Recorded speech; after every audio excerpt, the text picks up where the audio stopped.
Hey there, folks, and welcome back into the Northern Football Podcast, episode 231. Ben Steiner alongside Brendan Dunlop and Alex Gongi-Ruzik. Two Canadian squads to discuss and a 60-man roster. But the biggest news of the week, a 1-0 win for the Queen's Park Strangers. Brendan, last night, absolutely exceptional defensive masterclass. I sprayed my finger. It's nice and swollen this morning. But your thoughts on that big game, the biggest story in Canadian soccer? I mean, you made some big road hockey kick saves there. We withstood a real battle in what was 7 to 8 degree weather. I would have worn a snood. I did wear gloves for the entire game, and I didn't score. So all in all, very, very typical performance, and also typical Alex that I'm finding as I reach my late 30s. Well, I'm in my late 30s. Everybody's getting younger. This team they were all 25. I said, all of you? They're like, all of us. I'm like, no one's older? No. Every one of you was born in the year 2000 or 2001. Yes. Insane.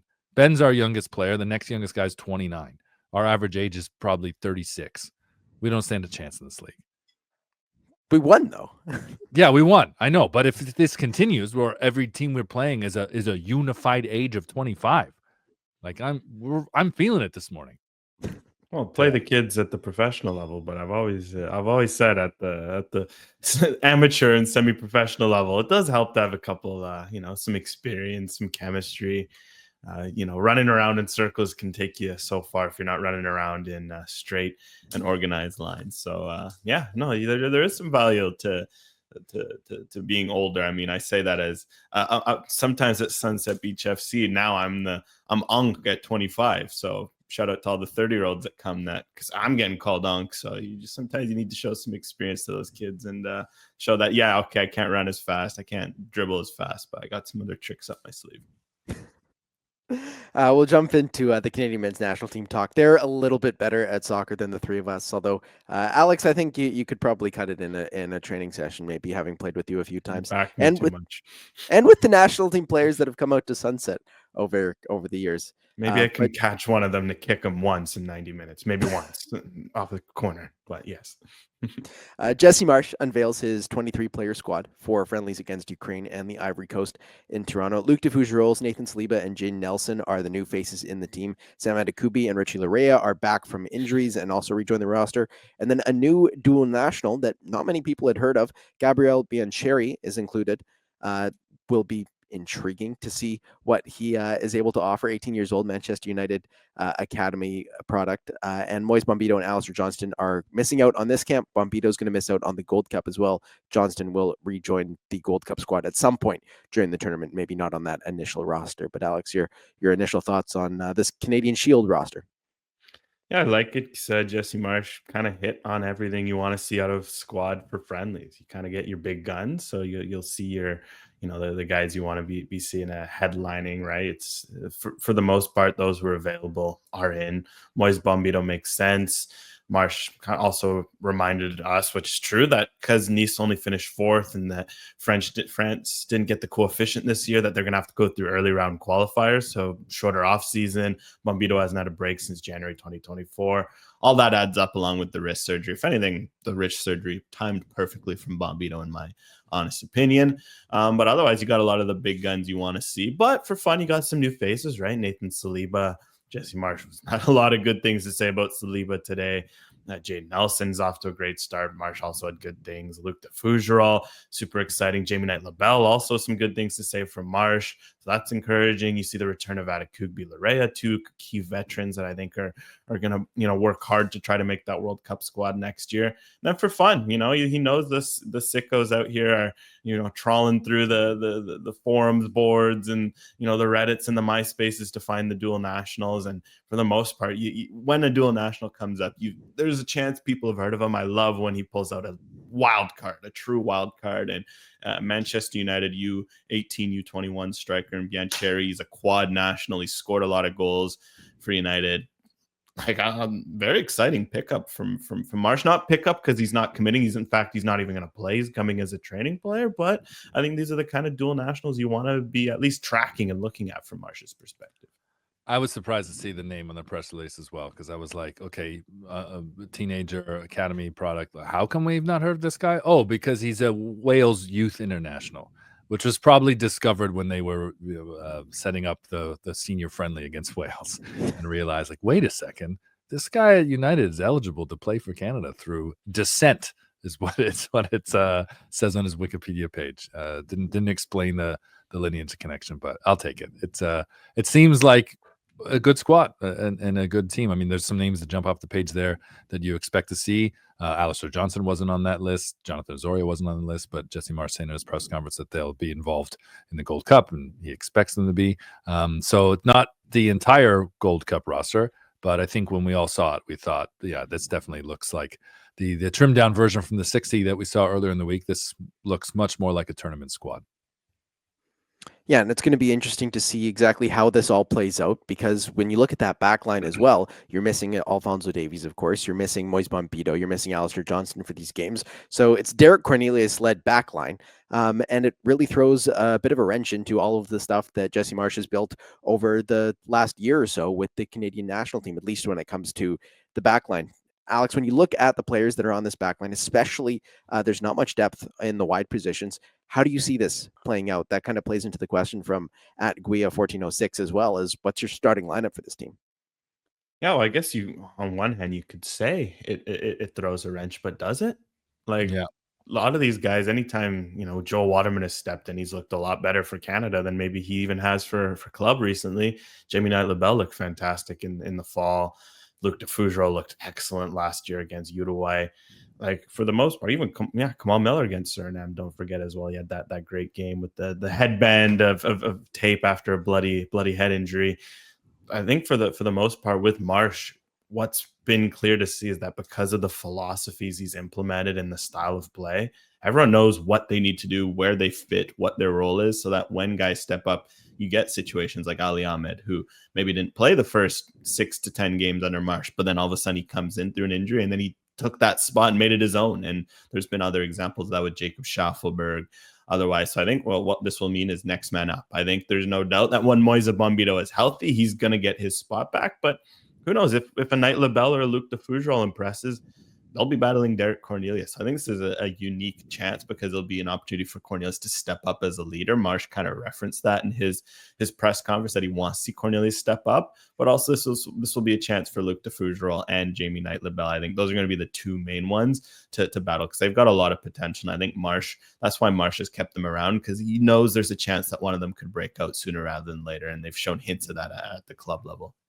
I think Zoran Bassong is someone who could also make some noise, either in this window to maybe book himself a place in the Gold Cup team as well. I think that he's performed well, Ben, at Sporting Kansas City in a wingback role, and that's definitely an area where they need some depth. And they've got some coverage with Waterman, but you might need to use him in the middle. So it's an interesting scenario that they have as far as the back line is concerned. But hey, if you can dodge a wrench, I'm sure you can dodge Honduras, El Salvador, and Curacao in the Gold Cup group stage. I think when you look at that right back position in particular, like, you kind of think maybe Nico Seeger could play there. Yeah, of course. I have him in my sort of projected 11 for what this Canadian Shield best roster or best lineup would look like. There at right back is where you've put him, though? At right back, because I think you still want that pivot of Kone and Estacio in midfield. But Estacio's not there for Gold Cup. He's not there for Gold Cup, but I think you want him for the Canadian Shield. Yeah, sure. But do you give a shit about the Canadian Shield? Isn't this a setup for the Gold Cup? I think it's more prep for what you want to do next year against solid opponents in Ukraine and the Ivory Coast. Well, Eustachio's played a lot, right? Like, what Eustachio. I think there is the argument, like, especially the way he was talking up Saliba. Yeah. Why not go Seeger Saliba at one point, right? Seeger Kone. Kone as well has a lot to prove right now with the club season he's at. I think Jesse Marsh kind of lean on, like, he's smart. Like, you have a big summer ahead. Like, I want you to be a leader. I think there's going to be room for rotation within this tournament. I think the fact that he's called the squad he has, like, he's keeping the regulars around, but there's a reason why he left out of Johnson. I think Johnson could have very well been in this squad. He played 90 on the weekend. Mm-hmm. He leaves him out.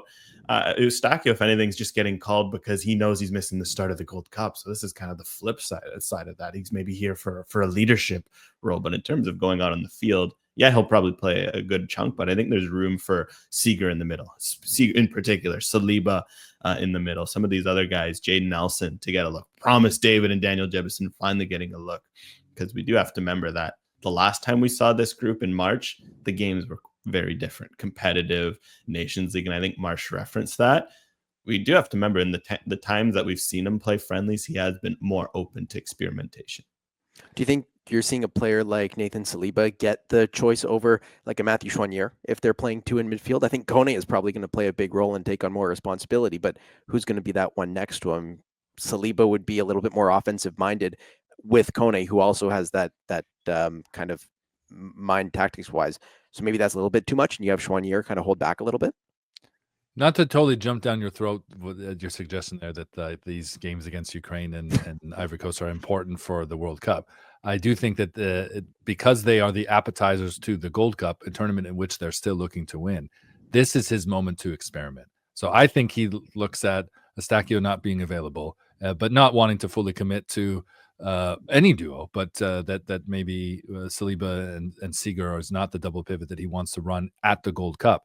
But once he saw the availability list, him and Stalteri would sit in the back room with the other coaches, go, "Ooh, hey, can you imagine Saliba and him together and Seager together?" So yeah, let's do that. So I want to see that against Ukraine or Cote d'Ivoire, and I think you'll see some of that experimentation, which is really why these games were created. You picked opponents that would prepare you as a unit, but you also picked opponents at a time that allow you the opportunity to tinker and try things. It's a great setup. It's honestly, it's such a win-win for them. And I think Eustáquio there, it's to be part of mix, be part of the team. Obviously, he's going to be a key role. There's a possibility he's wearing the captain's armband in 2026, Stefan Eustáquio. So if he's available for pre-Gold Cup, which is not going to be the Gold Cup, but he's available in this window, like of course you have him there. But I do think that these other guys actually hit the pitch more, and that's to Canada's benefit. I think the big balance to answer the Choinière question, even a few others, is that I am curious to see what Marsh does with just squad selection, in the sense that Choinière hasn't played a lot. He kind of lost his starting spot at Grasshopper. When it comes to Saliba versus Choinière, does it Saliba, or do you kind of build Choinière's fitness back up, and then with an eye of more Choinière at the Gold Cup in the bigger games, does Marsh kind of pit them against each other and sees who responds? I'm curious to see that approach, but it is something you have to watch, because Choinière obviously had the injury lack of minutes. Richie Larea, of course, is a big question mark given the hamstring issues. And of course, Sam Kubi, you want to manage those minutes, even though there's going to be a temptation to throw him right away with no Alphonso Davies around, no Alistair Johnson at left back. So it will be something that Marsh does have to manage, is finding that balance between giving the guys a new look, but also he hasn't seen Sanada Kubi, like straight up. Like, he hasn't even seen him for a 5-minute cameo. So he's going to have to balance what that looks like and getting Larea back into the fold.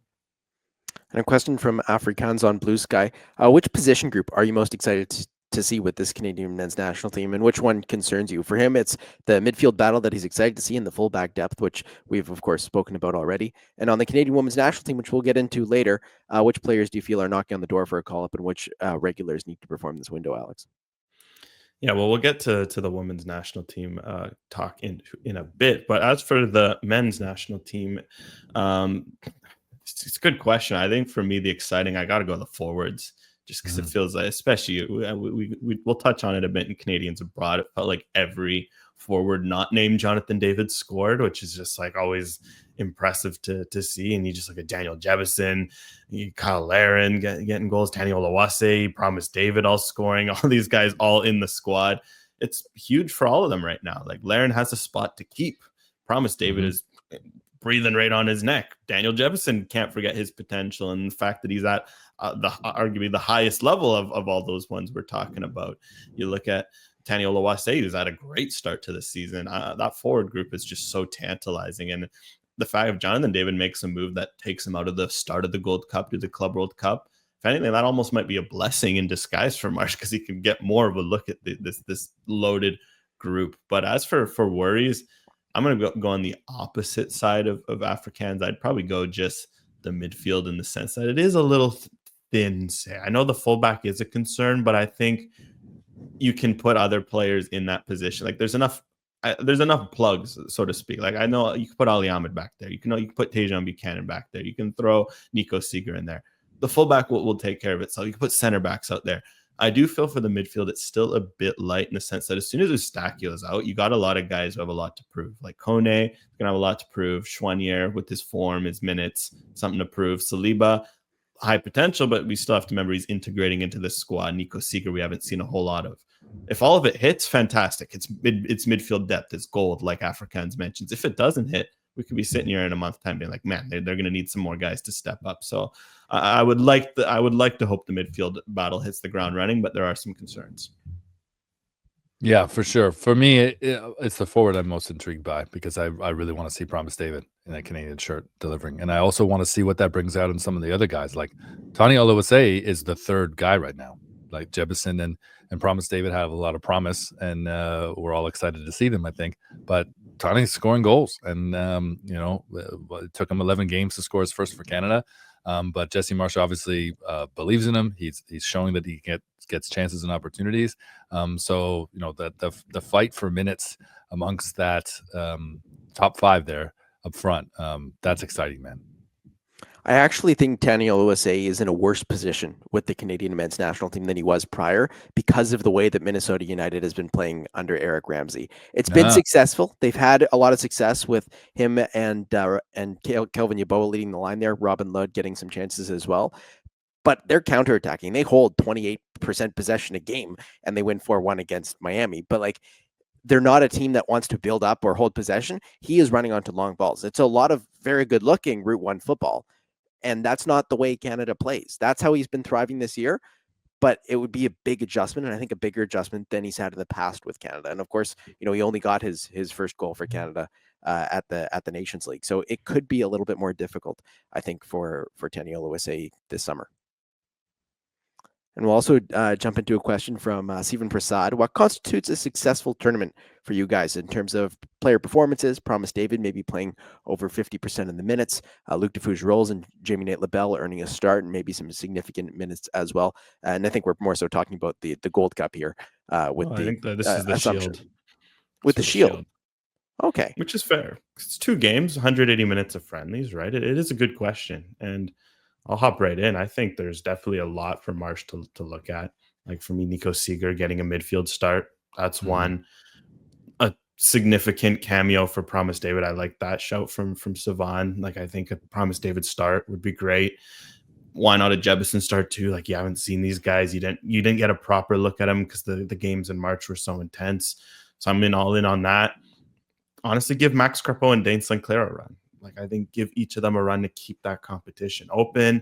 Maybe split starts for Knight LaBelle, Defougerol, 1 each. Give Sam Adekubi a proper start. Let's see what he looks like in this Marsh system, because I think what he's shown with the Jesper Sorensen at the Whitecaps is he could be a very good fit in this system. I'd like to see Jaden Nelson get a significant cameo, because I'm going to continue to say it. I just see a lot of what has made Jacob Shaffelburg successful for Canada. Jaden Nelson's been doing a lot of that at club, and I think there's a good parallel there to be had.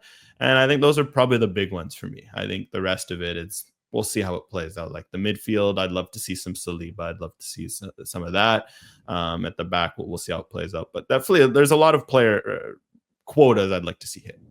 You hit them all out of the park there, honestly. I really want to see Knight LaBelle, and I'm curious to see more of Defougerol against Uruguay. I thought that was an incredible performance, cameo, blip, whatever you want to call it, glimpse of what he might be able to bring to this national team. And obviously, he's someone that a lot of people feel, could play a key role even in 26, and we've yet to see him play a professional role overseas. So Defougerol is definitely one, but I just think it makes sense to feature Knight LaBelle as well, and let him see what he can do. And then as far as the goalkeepers are concerned, same thing. I don't think it makes sense now to decide in that opening game, whoever it may be against at BMO Field, the World Cup next summer, that it's Dane or it's Max.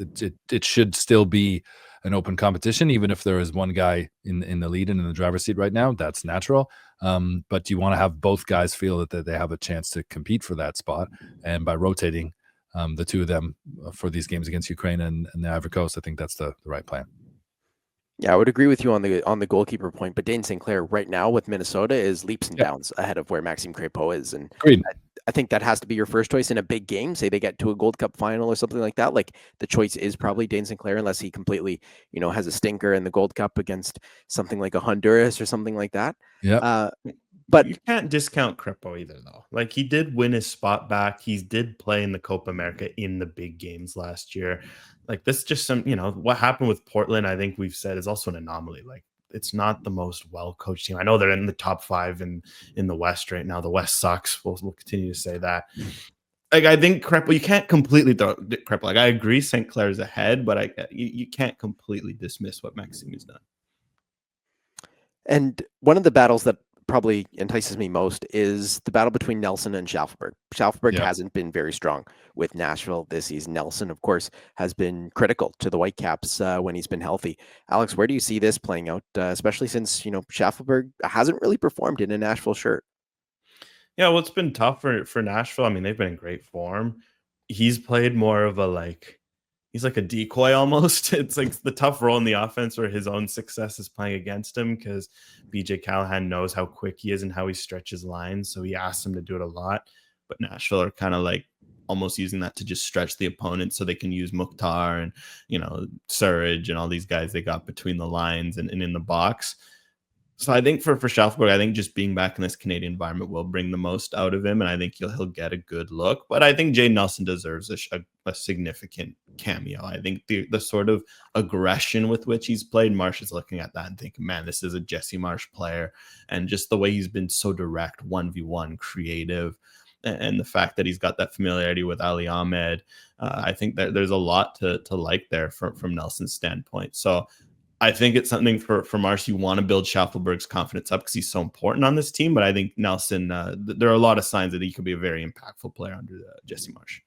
Yeah, 100%. I do want to see Shaffelburg get an opportunity, and I think that what we've seen is that the being in this camp and being successful in that red shirt, like these guys carry that back to their clubs, and maybe Shaffelburg hasn't had exactly the opportunity. There's been a lot of change and turnover in Nashville in the last couple of years as well, and perhaps maybe he never really found his footing the way that we seem to think up here, and that's because of how electric he was in a Canada shirt. But to Jaden Nelson's point, like that's a player who always had a lot of confidence. You assumed may have lost it, and understandably so, in a couple of frustrating seasons in Europe, but has come back to Vancouver and has completely hit the ground running and looks a completely different player from the one that left here, who looked like a decent player when he left. So to see what he can do in a Canada shirt now, that's another player to be really excited about. And we also got the 60-man preliminary squad for the Gold Cup this week. Pretty boring overall. There's not necessarily many major surprises on that. And there was also some Tristan Blackmon talk. Jesse Marsh apparently interested in the Whitecap center back as a potential depth option there. He was named to the US's Gold Cup preliminary squad as well, so maybe he gets called up and all that talk goes the way of Gershon Kofi, Camilo, and Ryan Gauld. But Alex, your thoughts on both those points, the preliminary squad and Tristan Blackmon as well, linked to the Canadian men's national team? Yeah, I mean, first with Blackmon, that kind of caught me off guard. Again, I know there's been chatter, like some very reputable, like Jeff Carlisle, good as it comes, and then Christian Jack, of course, over at One Soccer, had some good points this week on match night. Like, I don't doubt that the talks are there, and that if there is some sort of loophole to make this happen, that they've considered it. I just don't see it because, again, it's written very clearly in black and white on the FIFA eligibility platform, which unfortunately I'm way too familiar with now because of years of Tamori. Is he eligible? Is this guy eligible? Is this guy? I've read that damn handbook like 17 times. I read it through again with this Blackmon one. It's pretty black and white. Like, he needs the 5-year residency, and it doesn't matter if there's any sort of exception if you get a passport, unless he has grandparents or unless he lived in Canada as a kid. We didn't know about it. It just doesn't seem to work out in that regard. But again, I like that Marsh is looking at sort of these avenues. Like, there are other players potentially out there who might, be linking, who could potentially work out in terms of the residency standpoint. So we'll see on that regard, but it just didn't add up to me on that regard. When we were in Miami together, I think this was maybe at halftime, but I went down the Google search to find the exact arrival date of one Sebastian Berhalter, because I had the exact same curiosity. Like, when would he be eligible? Before 26? Like, how soon? because there's a player that's never been considered in any of the U.S. youth teams, which is remarkable since his dad was the coach in a stretch there. And it's not like the U.S. in the past have been averse to coach sons within the same team, or certainly within the same program. But yeah, I think Berhalter is going to get his opportunity, of course. It's just something funny to kind of think about. But I also think it's very clever of Jesse Marsch. And I also like his point too, that, he was, when asked about it in the Zoom conference the Zoom call the other day, he said, look, the first thing I say is, well, what does it mean? You got to know what it means to play for Canada. Like, it's got to mean something to you. We're not just going to grab anybody because they're passport eligible. Like, it really means a lot to play for this team. And in addition to their talent, that's also what he would scout for. And I love to hear that. I mean, yes, it kind of feels like that's the right thing to say, but that's not what we always hear. And that's not what you always see with other teams too. So I think that I very much trust Marsch's dual national recruitment. And I'm curious to see, a few other guys that maybe hadn't been on our radar that might be on Marsch's radar in the near future.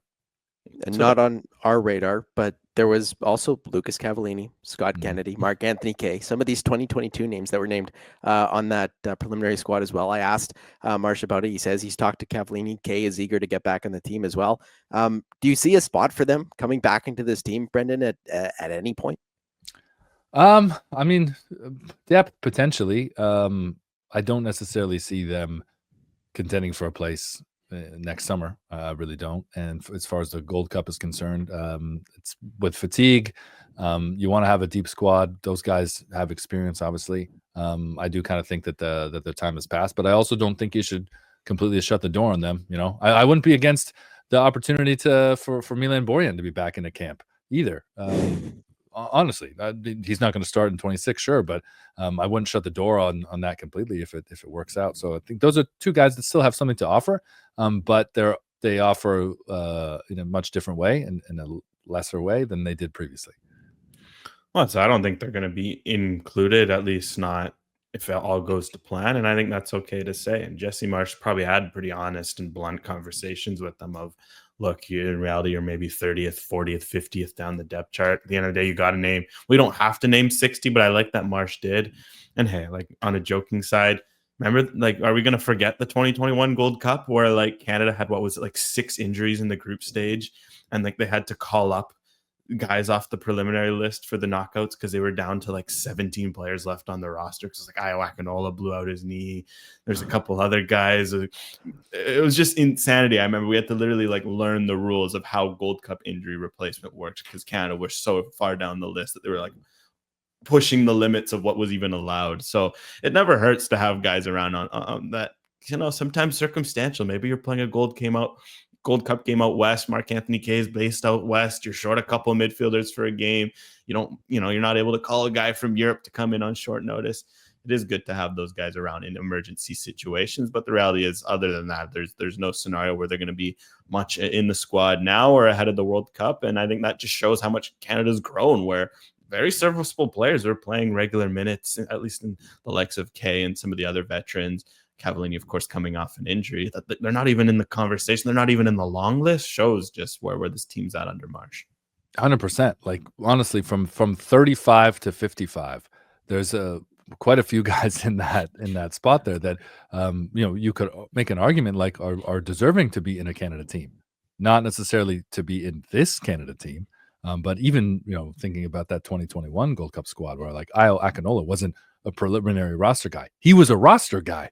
Someone who's a big dual national at the time, huge dual national, and someone who's like completely fallen off and doesn't have a chance of getting back in a camp like this. Like, honestly, with the exception of a young Shola Jimo, and this isn't a shot at him, any one of the other 59 guys, it wouldn't be ridiculous to see their name on the 26 team roster for this Gold Cup. That just goes to show like how dramatically far this program has come in a really short period, and that is really exciting because every time this comes around, it used to be the 60 man roster. It was so dismissive. It wasn't even news. It was like below the fold, a C-list story, and like now it's an A- story because you never know, like you never know the headline or sub headline that lies within there. Like there's there's just so many different scenarios, I think, at play now, and so many guys that pique your interest for many different reasons.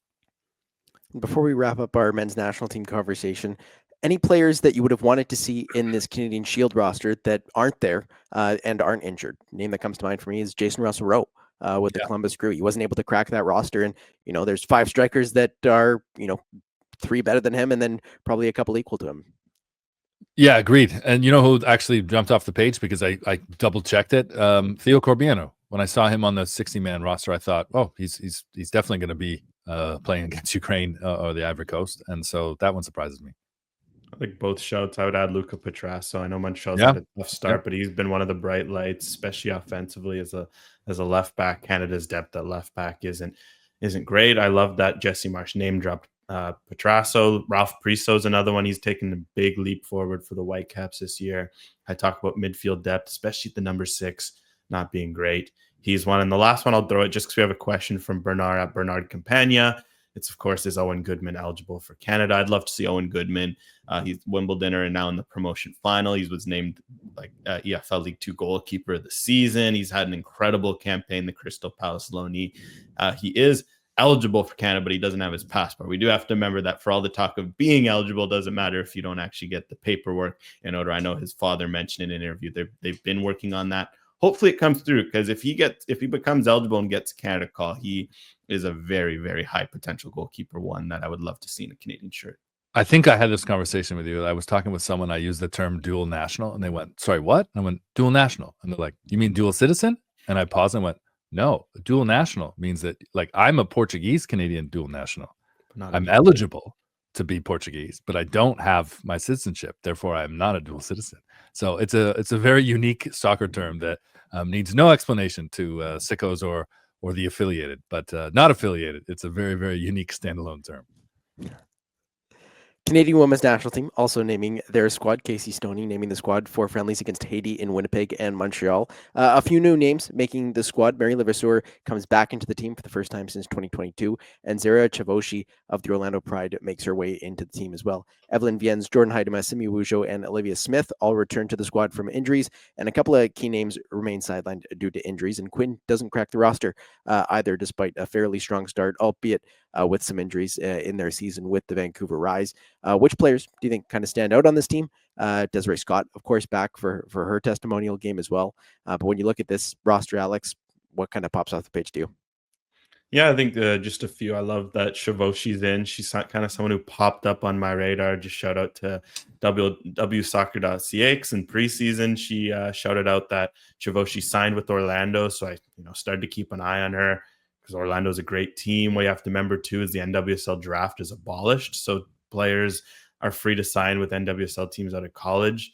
So for me, it stands out when a Canadian eligible player signs with Orlando, who won the Shield last year, right? Like, this isn't the draft where maybe you get stuck on a lesser team because that's just the way it goes. No, Orlando won her, and they've played her a couple games. She's looked fantastic. She's like a modern ball playing center back. She's very good.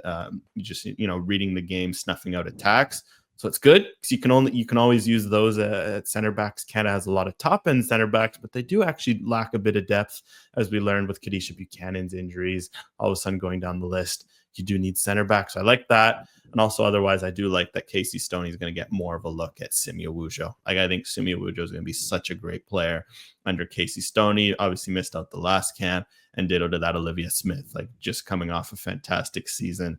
It'll be cool to see what a team could look like with Vian leading the line, Smith in the hole, Wujo holding down the midfield, because I feel like those are a couple of players that are and will be the future and present of this Casey Stoney team. Yeah, 100%. You and I are absolutely on the same wavelength today. I'm very excited to see that trio in a Stoney team, and I think that Simi Wujo has surprised every time she's pulled on a Canada shirt. And while it was kind of an up and down and a bit of a strange debut season, I guess, at Manchester United, I'm very interested and excited to see how that experience might translate into this non-tournament year for the women's national team with a new coach that you're still trying to impress. I think that she doesn't have to really put in a lot of work. She can really just kind of play her game. There's not the pressure on Simi Wujo to impress, but there's the intrigue which at this level and this year with some of the other names that you mentioned, and obviously Olivia Smith being the other one, that it really feels like the sky is the limit. Yeah, I'm excited to see how they play under Casey Stoney. And a question from W Soccer CA as well. Ended the Desiree Scott era, the last of the 2012 bronze medalist to step away from the national team. Of course, she already retired, coming back for the testimonial game, but certainly an end of an era. And we're seeing that not only across the national team, but across women's sports and women's soccer as a whole. When you look at this rise of women's sports over the last while, but Brendan, your thoughts on that? I mean, we shit on Canada Soccer a lot over the years for not doing things right or not seeing what was obvious. I don't know how this came about. I don't know if it was possible to have played a game at Winnipeg regardless. But the fact that she's going to get this game in front of friends and family and get to hang up the cleats one last time for real in Winnipeg, that's pretty special. I wish that all players of that caliber get that opportunity. It's a shame that so many didn't in the past, but she's one that truly deserves it, and it's kind of a unique circumstance because we all thought, as she really battled to be part of the World Cup team and really battled to be part of the Olympic team and came up short and really struggled to get in Kansas City's team at all last year and retired, which is what seemed was going to be like very plaguing injuries for her health and retirement.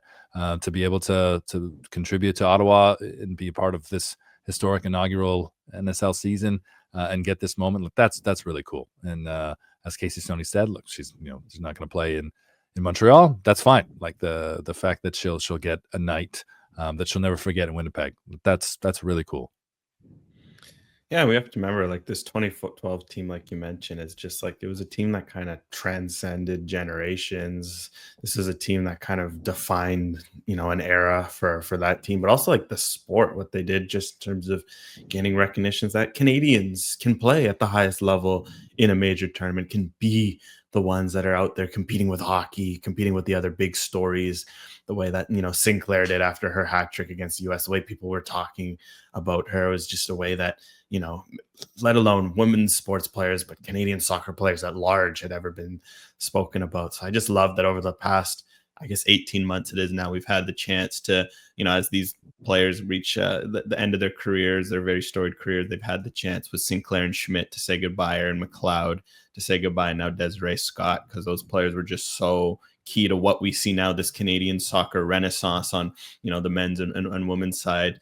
All starts kind of that 2012 team is a key inflection point, you can say. So I just love that they're going to do this. Then it ticks off other boxes, because it's also nice to see this national team in other cities across the country. We always say, like, it's cool when there's games and training sessions in Halifax and now a game in Winnipeg.